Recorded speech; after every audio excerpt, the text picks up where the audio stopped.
Hello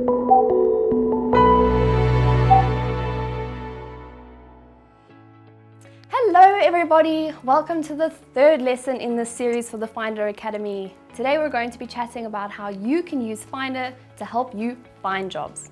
Please make sure you've watched lesson 2 of this series before you watch this one. I'll put it in the description box below for you. Right, let's get straight into it. Okay, so you already know how to use Findar as a management system because you watched the previous video. You know all about the benefits of it and what a great tool it is. You're comfortable using the management system, and your technician is comfortable using the Findar Tech app. You're both pretty much masters of Findar. It's at this point when you might want to try out using Findar to help you find jobs. So how does this process work? We have our consumer who has downloaded the Findar app. They go onto the app, choose which type of service they require, and then answer the following prompts.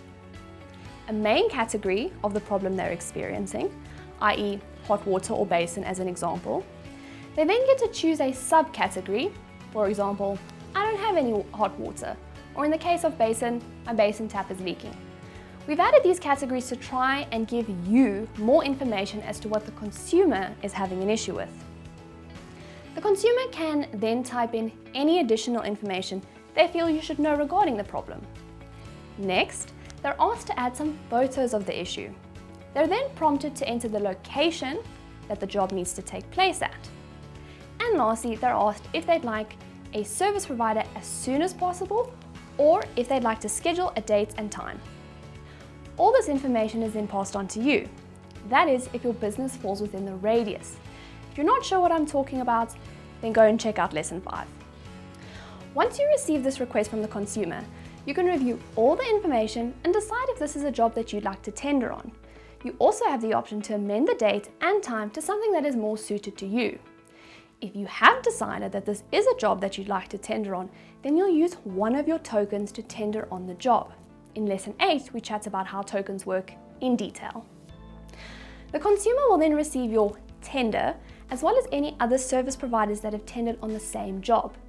It is up to the consumer to decide if he or she would like to book you or another service provider. This is one reason why it's so important to have a good profile. We chat about this in lesson 5 as well. Because the consumer will pick who he or she wants based on the profiles presented to him or her. Because you're going to watch lesson 5, your profile is going to be the best, and so the consumer books you for the job. This then follows the exact same process that we chatted about in the previous lesson of you allocating the job to your technician, the navigation, the tracking, the logbook creation, etc. The only difference now is that the consumer is also able to track your technician along with you and yourself. Your tech and the consumer can all chat in a group chat in Findar together. This all sounds great, doesn't it? Well, it is great, and it's a feature we're very excited for. The truth is, however, that this feature of Findar will ultimately fail or succeed with you. If a consumer downloads the app and tries this feature out and there are no service providers in their area, they're not going to want to use the app again.